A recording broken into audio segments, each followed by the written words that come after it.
Scotsman walks into a bar while on holiday in Canada, and he says to the barman, "What is that thing there that you've got hanging from the wall?"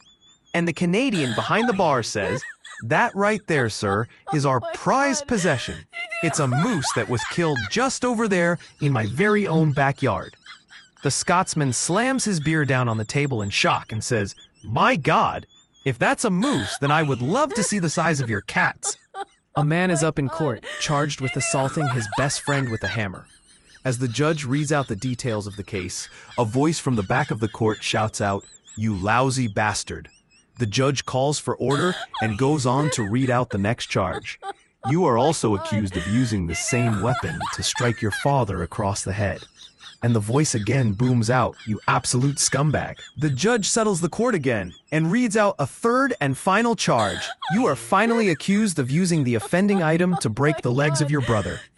And the voice for a third bellows, "You are a disgrace." And the court clerk goes over to the man and hauls him out of his seat and brings him in front of the judge. The judge says to him, "Okay, sir, I understand you are very disturbed and upset by this case, but you simply cannot disturb proceedings like this. Do you know any of the victims personally?" And the man points across the desk and says, "No, but I've lived next door to him for 10 years. And anytime I asked him to borrow a hammer, he said he didn't have one." A traveler once visited a small village in the countryside. At the local bar, someone asked him if he was married. "I'm divorced, actually. Never could find a woman I didn't end up fighting with all the time," he replied. The local man said, "Then you should go talk to the old couple that lives on the hill outside the village. Rumor has it that they've been married over 60 years and they've never fought this whole time." "What? That's impossible. Everyone has fights," exclaimed the traveler, but the locals swore to him it was the truth and nothing but. The traveler just had to check it out. So in the morning, he knocked on the door of the little house on the hill and was immediately welcomed by the husband, who invited him in for tea.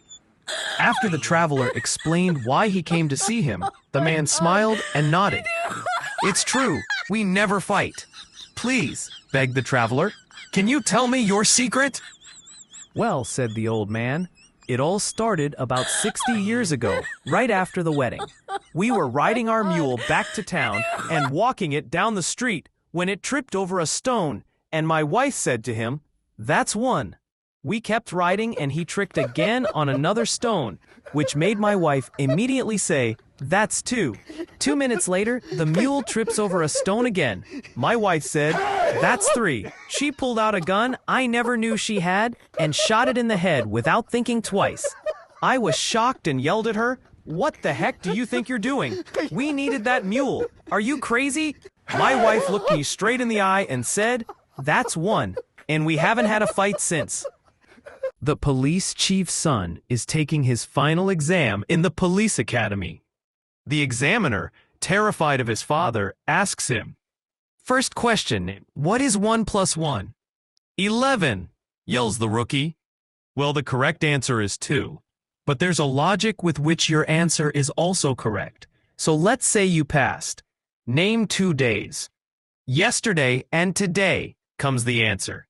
"I mean, we were thinking about the days of the week, but still, these answers are correct by a certain logic, so you passed." Last question, who shot Abraham Lincoln?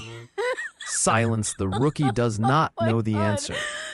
The examiner says, "So, since you had such good answers for the first 2 questions, go home, think about the question, and come here tomorrow with an answer." The boy goes home, where his father asks, "How did it go? Did you pass?"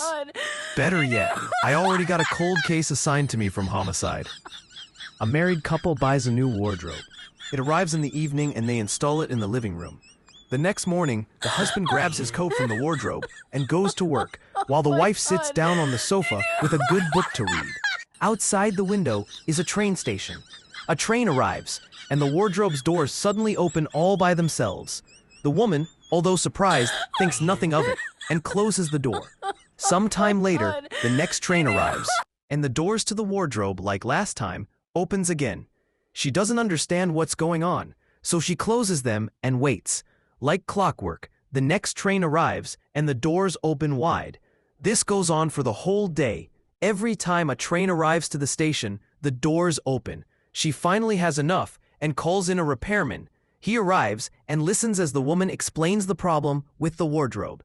The repairman examines the wardrobe. When the next train runs in and the doors swing open again, he says, "To be honest, from the outside, I do not see anything out of the ordinary, but I have an idea. I'm going to climb inside the wardrobe, and I'd like to ask you to close the door for me, so maybe I'll see what may be the cause of this problem." They do as such. The woman closes the door on the wardrobe. As the next train is running late, she grows bored and decides to make herself a coffee in the kitchen. As she leaves, her husband suddenly arrives through the front door and tries to put down his coat. When he opens the door to the wardrobe, he comes face to face with the repairman. "What the hell are you doing in here?" he exclaims angrily. The repairman says, "Sir, with all due respect, would you believe me if I told you I'm waiting for the next train?" A man with 2 black eyes walks into a bar and asks the bartender for a strong drink. As he's making the drink, the bartender asks the man what happened. "It was my wife's birthday yesterday, and I told her I bought her a car. She hit me once when I gave her Hot Wheels." "That's horrible. But I have to ask, where did you get the other black eye?" "Well, I told her I actually did get her something silver and shiny that goes from 0 to 200 in 10 seconds flat. But she hit me with it when she unwrapped a bathroom scale." A stoner finds a dirty old lantern and gives it a rub when suddenly a genie appears out of the lantern. The stoner is surprised when the genie thanks him for releasing him and says, "I can grant you 3 wishes. What is your first wish?" The stoner says, "I wish me and you could smoke nice fat joint." And like magic, a beautiful joint appears and they both smoke it. After they finish, the genie asks, "Okay, what about wish number 2? To which the stoner says, "How about we smoke another joint?" And like before, another doobie magically appears and they both enjoy it. The genie then asks, "What do you want for your 3rd and final wish?" And the stoner said, "Let's have another joint together." Which they do, and they enjoy smoking in the sun. At the end of the last joint, the genie disappears back into the lantern, leaving the stoner alone.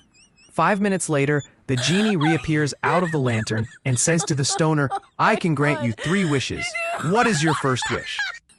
2 jerks die and arrive at the pearly gates. St. Peter checks his notes and lets them know that the chances of their being let in are slim because of their extensive history of burglary, theft, and stealing.